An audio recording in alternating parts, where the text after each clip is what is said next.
అందరికీ నమస్కారం. ఒక కుటుంబం గౌరవ ప్రతిష్టలు, కుటుంబంలో ఉన్న వ్యక్తుల ప్రవర్తన మీద, వారి మనస్తత్వం మీద, వాళ్ళు చేసే పనుల మీద ఎలా అయితే ఆధారపడుతుందో, వారి వల్ల కుటుంబ ప్రతిష్ట ఎలాగైతే పెరుగుతుందో, ఒక పార్టీ తాలూకా గౌరవ ప్రతిష్టలు కానీ, ప్రజల్లో వాళ్ళకున్న అభిమానం కానీ, ఆ పార్టీలో ఉన్న అధినాయకుడితో పాటు ఆ పార్టీలో ఉన్న ఇతర నాయకుల ప్రవర్తన వల్ల, వాళ్ళు చేసే పనుల వల్ల కూడా ప్రజల్లో ఆ పార్టీ మీద ఒక అభిప్రాయం ఏర్పడుతుంది. ఈరోజు వైఎస్ఆర్సీపీ పార్టీ నాయకులు చేస్తున్న పనులు చూస్తుంటే, ఇలాంటి క్రిమినల్స్ని, ఇలాంటి వ్యక్తిత్వం ఉన్న వాళ్ళని సెలెక్ట్ చేసి వైఎస్ఆర్ పార్టీ వాళ్ళని ఎమ్మెల్యేలుగా, మంత్రులుగా ప్రమోషన్ చేస్తుందా, లేక ఆ పార్టీలో జాయిన్ అయ్యాక వీళ్ళు సహవాస దోషం వల్ల ఇలా తయారవుతున్నారా, ఈరోజుకి నిజంగా అర్థం కావట్లేదు. ముఖ్యంగా మా జిల్లాకు సంబంధించిన ఇద్దరు, ఒక మాజీ మంత్రి, ఒక మాజీ స్పీకరు చేసిన పనులు ఈరోజు శ్రీకాకుళం జిల్లాలో రాజకీయ నాయకులు అందరూ కూడా తల దించుకునేలా చేస్తుంది. వైఎస్ఆర్సీపీ పార్టీ రాకముందు ఇదే శ్రీకాకుళం జిల్లాలో తెలుగుదేశం, కాంగ్రెస్ ఎన్ని పార్టీలున్నా చాలా హుందాగా ఉండే రాజకీయ నాయకులు ఉండేవారు. శ్రీకాకుళం జిల్లా పేరుని ఏ రోజు ఎవ్వరు కూడా నాశనం చేయలే. కానీ ఈరోజు నిన్నటి అప్పలరాజు గారు ఉదంతం మీకు తెలిసిందే, దాని గురించి ప్రస్తావించట్లేదు.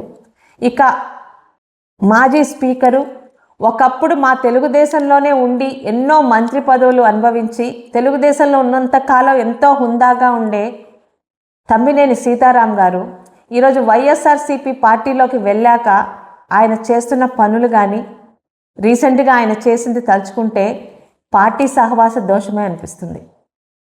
అరే, ఒక స్పీకర్ స్థాయిలో ఉండి, ఒక మాజీ స్పీకర్ అంతకుముందు దాదాపు 3-4 సార్లు తెలుగుదేశం పార్టీ అధికారంలో ఉన్నన్నాళ్ళు మంత్రి పదవులు వెలగబెట్టిన ఈయన ఈరోజు ఒక 4 కోట్ల స్థలం గురించి తన కుటుంబ సభ్యులతో కలిసి బ్రతికున్న స్థల ఓనర్ని చనిపోయారని, స్థానికంగా ఉన్న ఎంతోమంది అధికారులను మభ్యపెట్టి ఒక డెత్ సర్టిఫికెట్టు, మళ్ళీ ఇంకొక వ్యక్తిని తీసుకొచ్చి ఫ్యామిలీ సర్టిఫికెట్ ఇప్పించి తన కొడుకు పేరు మీద రాసుకోవడం అంటే ఇంత దిగజారుతున్నారా అనిపిస్తుందండి.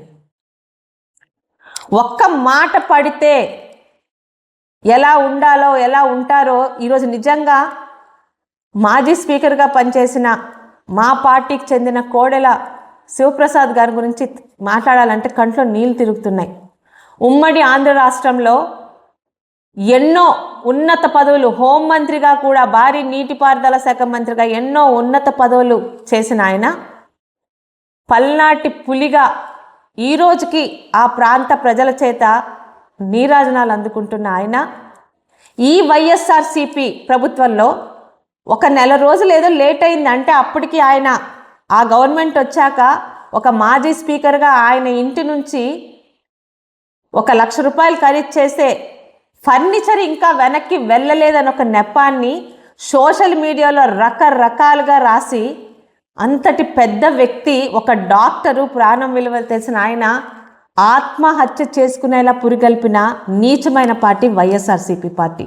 ఈరోజు అడుగుతున్నానండి, ఒక్క మాట మీరు చేసిన సోషల్ మీడియాలో మాటలు పడలేక ఆత్మాభిమానం వ్యక్తి, ఆయన తప్పు కూడా చెయ్యకపోయినా మీ మాటలు పడలేక ఆయన ఆత్మహత్య చేసుకున్నారు కదా, సిగ్గుంటే నిజంగా ఈరోజు మా శ్రీకాకుళం చెందిన ఇద్దరు మీ పార్టీ నాయకులు ఎన్నిసార్లు ఊరేసుకోవాలో ఒక్కసారి వైఎస్ఆర్సీపీ నాయకులకి వాళ్ళ విజ్ఞతకి వదిలిపెడుతూ, నిజంగా ఒక తమ్మినేని సీతారాం గారు, ఒక మాజీ పశువుల మంత్రి అప్పలరాజు గారు చేసిన పనులు ఈరోజు రాష్ట్రంలో ప్రజలందరికీ తెలుసు.